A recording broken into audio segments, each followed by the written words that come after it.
Hello again, Taurus. It's September 2014. Dadhichi here with your monthly horoscope.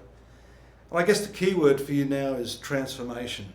Transformation from the past. Just now the planet Pluto is in what we call the stationary position.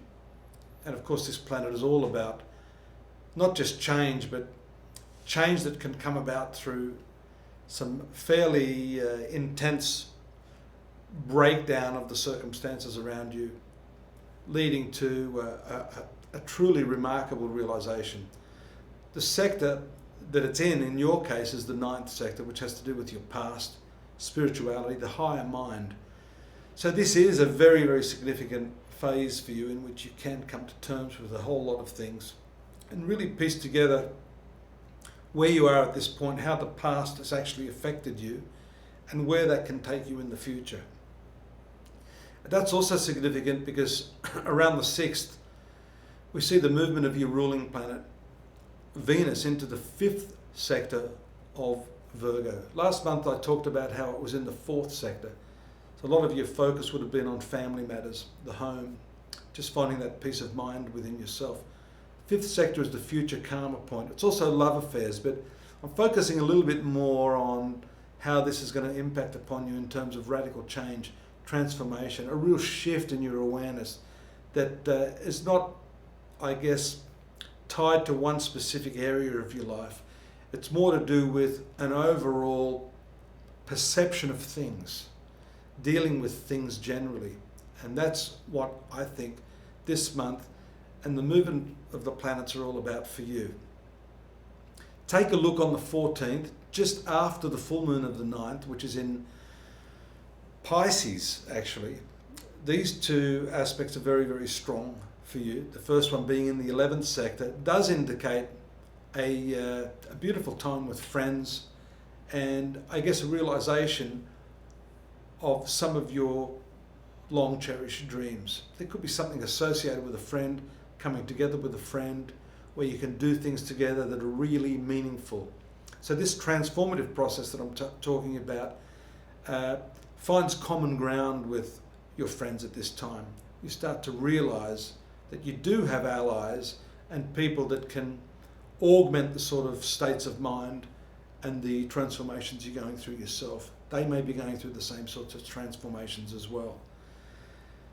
The sign of Sagittarius is a sexual sign for you, and having Mars, the planet ruling your relationships, moving through there, can actually work quite powerfully to transform that part of your life as well.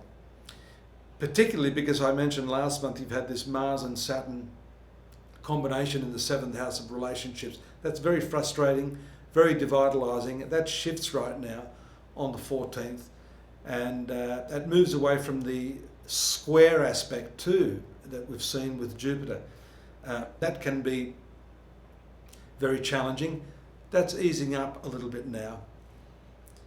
Astrologers don't particularly like Mars in the 8th, but it does have a lot of hot sexual connotations. That's probably what you need right now, and that will help counterbalance some of these other deeper, intense aspects of Mars. There's another aspect for you too, which is taking place on the 24th. That's the new moon in Libra, and then the sun moving into the sign of Libra on the 23rd, 24th, around that date. You'll see a very powerful influence on your work and your career activities. This may have to do with the people that you're working with as well. A new moon is always good news as far as work prospects are concerned. The way you're doing your work, the type of work you're doing, the locality as well. So the transformations I'm talking about will be felt in quite a few different areas, and I'm just pinpointing them date by date for you so that you can, I guess, focus on those specific areas of your life at those times of the month.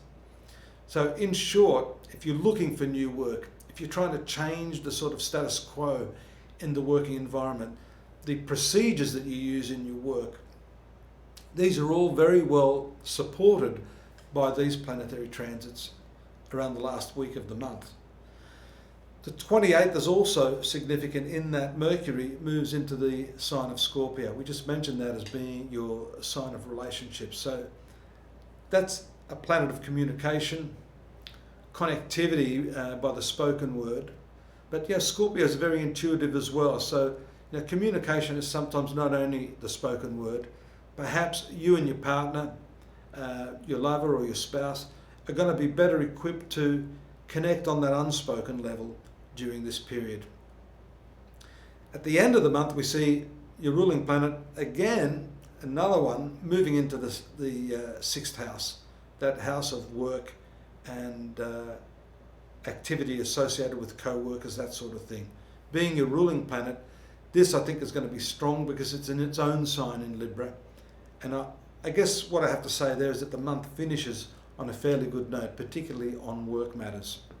I do look forward to your company again next month. Don't forget, as I always remind you, astrology.com.au.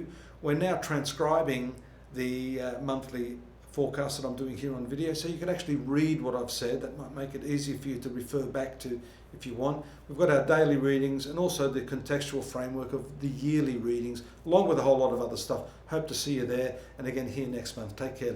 Bye-bye.